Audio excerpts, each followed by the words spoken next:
Yeah, I thought I'd gone live. I'm live now. 5 minutes late. Apologies, anybody. I've been chatting away to myself for no reason. But we're live in Telegram. We're live on Facebook. That's all cool. And I basically just been talking to myself for nothing for the past. I put that there. Right, okay. So look there, look there. No, that's not working.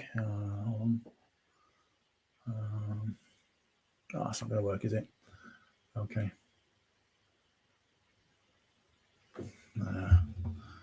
Well, cool. Right. All righty. So, good evening. Limiting beliefs. If you saw my email today, I talked about this. Talked about the training as well. So, if you've got any questions, let me know. I'm going to bring them up. But I've had a few come through, which is great. Just get it up here. Let me know in the comments what questions you got about it, because again, it'd be really good to. Limiting beliefs is one of the things that really holds us back, and really holds us into that problem. Okay. Let me just refresh this. So, do you got any questions here? So we're live. Excellent. Good. Yeah, please pop any questions in the chat box. Actually, I can see them on StreamYard because they're here. Comments. There we go. Cool. Awesome. Right then. So, limiting beliefs. Really powerful, because one of the things that really holds us back. But you got to remember that you actually have the power to change these. This is what's really interesting about it. Okay, is that you have that control. And when we think about this, when you think about it, people go, what are they? Well, they are basically their internal convictions or assumptions that constrain us in some way. Quite often, they can stem from childhood experiences. They come from societal conditioning and negative past events. And the problem is they hold us back from pursuing our goals or living our best lives. They keep us trapped. And you think about a great example of limited belief is, I'm not good enough. Right? This belief can prevent you from taking those new opportunities, advancing your career, or forming those meaningful relationships that I'm not good enough, or I can never lose weight. Well, guess what? If you start telling yourself you can't, you won't, because you'll keep, when things get tough, you're going to give up. And when you think about them, okay, they really have this impact. Limited beliefs are probably the biggest causing for binge eating, emotional eating, because we don't feel can break the cycle. Okay, profoundly affect our lives by shaping our thoughts, our actions, our behaviors. One thing we work deeply inside my coaching programs on is breaking them. Because once you break free from them, once you realize you're not trapped by them, it makes a huge difference. We've got a whole module on it. You've seen examples of worksheets. You get a workbook, ebook, all this stuff, because it's a really critical task we have to cover off. And when you think about it, they create self-doubt. They reduce your self-esteem. They limit your potential. They often prevent you from pursuing those opportunities and reaching your goal. And hopefully, using the tools you saw in today's training, you can actually identify them. Once you start identifying them, then you can actually work on them. But you actually need to pay close attention to your thought patterns, especially when you're facing challenges, when things aren't going your way. You've got to listen to the negative voices from the inner critic, or when you start feeling that self-doubt filled narratives. We listen to that inner voice, but you have to make sure you're listening to that inner critic and not taking notice of it. One question I had is, are limiting beliefs always negative? Well, while they are often negative, they may not always appear to seem so. Okay, the critic is very good at making your limited beliefs seem like an empowering belief. Okay, sometimes they're disguised as practical thinking or realism.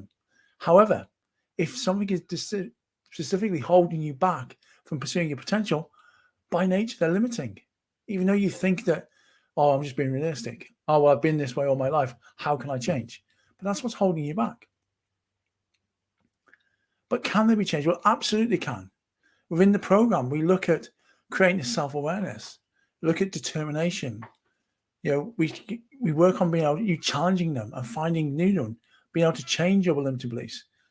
A lot of the worksheets and workbooks based on using something called CBT, connective behavioral therapy techniques, because it's about making that change in your connections. I coach you through this process. You've been given an example of it here, and you can do, great, you have access to this on your own. But again, the whole purpose of having a coach is to help guide you through this process. And by implementing the mindful practices, you start creating this new identity. But what's the first step you've got to take? Well, the first step is one you've already took, right? Is awareness. You've done the training, you've watched the training, you use worksheets, right? So you're aware. You need to identify them, acknowledge your limiting beliefs before you actually begin to challenge and change them. This is why reflection is good, why journaling is good. Okay, journaling is a great tool for this because you actually start seeing and hearing what you're saying to yourself. Another tool that's really useful to help overcome limiting beliefs is affirmations. You've really got to use them, though. You've got to believe in them. Now, what's an affirmation? Well, it's basically a positive statement that can help counteract and challenge those limiting beliefs. And by repeatedly saying these affirmations, you start to change your mindset. And you start to replace the negative beliefs with positive ones. You start to believe in yourself. Okay. Now, can these impact me? Well, yes, they can. They can massively impact you.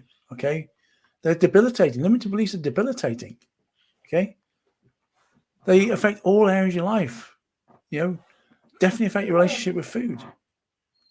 Definitely affect your personal relationships. They affect your ability to make change in your life because you think you cannot do it. You're not good enough. Now, here's the thing, right? One person says, how long does it take to change limited belief? Well, here's the thing. There's no set time frame, and it varies for each individual and each belief. Some can be changed like that, okay?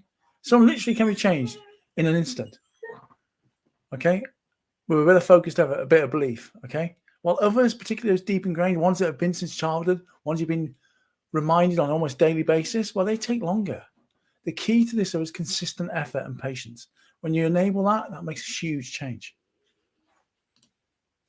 But anyway, hopefully, if you've got any questions and you're watching this on replay, put #replay, pop them in the comments below, and I can always pick them up and answer them. But this will be really helpful. Now, tomorrow we're looking at self-awareness and self-reflection. Again, really valuable tools. Now, as you'll notice throughout this 5-day break-free program, we haven't actually talked about eating to a certain extent. We're talking about, because all of the focus you've had previously has been on food, on dealing with this, right? But food is not the enemy. It's all of the bad things you've learned over your life through the dieting culture that's caused a problem. What we need to do is look at the mindset, because once you fix your mindset, right, your weight loss will come.